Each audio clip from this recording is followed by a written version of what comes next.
Cher Olivier, cher Pierre-Yves, bonjour à tous les deux et bonjour à tous ceux et celles qui ont rejoint ce webinaire organisé par nos amis et partenaires du CERF de Wallonie. Alors, plus qu'une question, un partage ici entre nous tous. Nous sommes probablement tous des Wallons de conviction et très sensibilisés par rapport à l'ampleur de cette crise, très conscients également des enjeux qui vont se jouer en sortie de crise.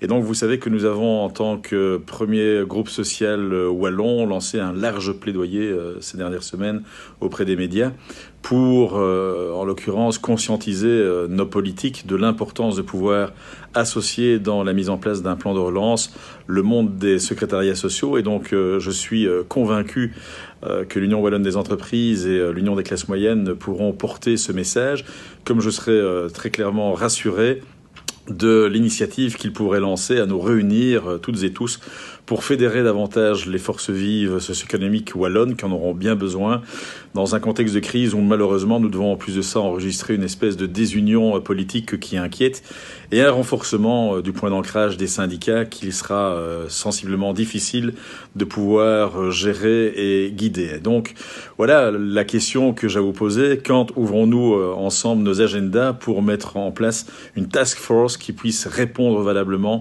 aux enjeux et aussi aux intérêts du monde socio-économique wallon? En tout cas, nous nous rendons comme groupe S disponible dès que vous le pouvez et dès que vous le souhaitez. Merci. Merci Thierry, c'est ce qu'on appelle un appel du pied. Oui, tout à fait, que nous entendons bien évidemment, mais je pense que c'est important. Je crois que Thierry dit à juste titre que nous sommes tous des Wallons convaincus. Qu'est-ce qu'on devra retenir en fait? On devra retenir que nous devons nous connaître entre nous, nous devons faire du B2B wallon, peut-être encore plus qu'avant. Il y a, et sur le plan sanitaire c'était très clair, il y a des industries qu'il faudra relocaliser en Belgique de façon tout à fait fondamentale. Il y a... Encore faut-il avoir les terrains, mais c'est un autre Encore débat. faut-il avoir les terrains, on est bien d'accord. Mais donc ça veut dire que faire du B2B wallon, c'est la première ligne dans le plan de relance UCM, parce qu'on en est bien évidemment convaincu. B2B wallon, mais ça veut dire exporter également, bien entendu. Hein, ça, je pense que c'est... et pour tout le monde, pas uniquement pour les grandes entreprises. L'exportation n'est pas réservée, au contraire, aux grandes entreprises. Donc, les PME sont actives aussi. Et quant à une invitation de Thierry de se mettre tous autour de la table pour développer notre Wallonie, c'est, bien entendu, quand il veut, c'est certain. Et Olivier, également? Alors oui, bien sûr. Deux réactions à ce niveau-ci. Je pense que la crise a aussi montré le déficit de fonctionnement de nos institutions. Notre lasagne institutionnelle a montré ses limites, hein, et pas seulement dans le domaine de la santé.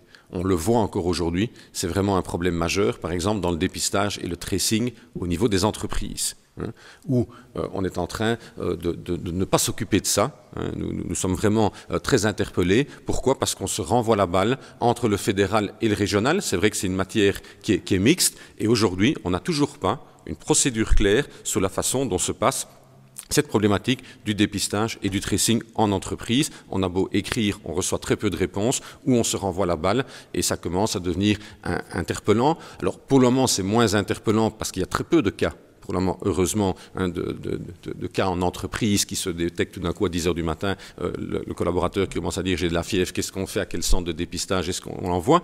mais le jour où il y en aura plus, on n'a absolument pas de procédure claire à ce niveau-là. Je pense que l'autre point de vue, c'est par rapport aux relocalisations. Évidemment, on est tout à fait aligné sur le fait qu'il faut essayer de consommer plus local, etc.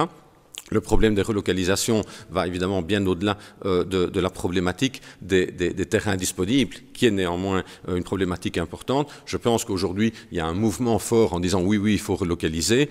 Il faut bien évidemment étudier la façon dont on va le faire. Pour nous, ça ne peut se faire qu'au niveau européen. Parce qu'on sait qu'en relocalisant, on va être plus cher. Le produit fini, qu'il soit du B2C ou du B2B, sera plus cher. Si nos voisins allemands ne relocalisent pas, ils seront toujours meilleur marché et on perdra des parts de marché. Donc ça doit se faire au niveau européen, certainement.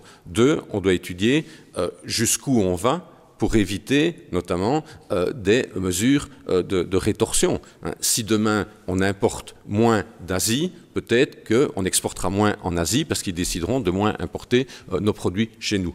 3, il y a le problème des terrains. Et 4e, il y a aussi cette problématique dont on se plaint depuis énormément de temps, c'est ce qu'on appelle le phénomène NIMBY. Personne ne veut plus d'industrie. Quand le gouvernement wallon s'est mis en place, la déclaration de politique régionale dit « Nous voulons une Wallonie accueillante pour les investisseurs étrangers et pour les investisseurs flamands et à la limite pour que les Wallons continuent à investir ». Aujourd'hui, si on prend le cas de l'industrie, on a 14% du PIB wallon qui est fait par l'industrie. On demande depuis longtemps de passer à 20%, ce qui est la moyenne européenne. La Chine, par exemple, est à 40%. Mais chaque fois qu'on a un dossier d'installation d'une entreprise, d'extension d'une entreprise, notamment si elle est industrielle, personne n'en veut. Personne n'en veut. Personne n'en veut. Et au moment où le gouvernement s'installait et faisait sa déclaration de politique régionale, en disant « Nous voulons des Flamands qui investissent en Wallonie », on était en train de bloquer un dossier bien connu dans le Hainaut, dans le domaine de l'agroalimentaire, uniquement parce que 2 voisins d'un parc d'activité économique bloquaient le dossier, que le bourgmestre bloquait le dossier. Et donc nous, on dit cette mentalité que l'on veut, que tout le monde souhaite aujourd'hui, il va falloir qu'elle percole jusqu'au bout de la chaîne, donc d'abord dans les communes. Il y a 20 ans, on était très fiers d'accueillir ce qu'on appelait un zoning industriel. Aujourd'hui, c'est un parc d'activité économique, une extension d'un parc d'activité économique. On préfère avoir des citoyens, etc. Et donc, il va falloir travailler sur cette mentalité qui fera qu'on acceptera d'avoir peut-être plus d'entreprises, plus d'industries en Wallonie.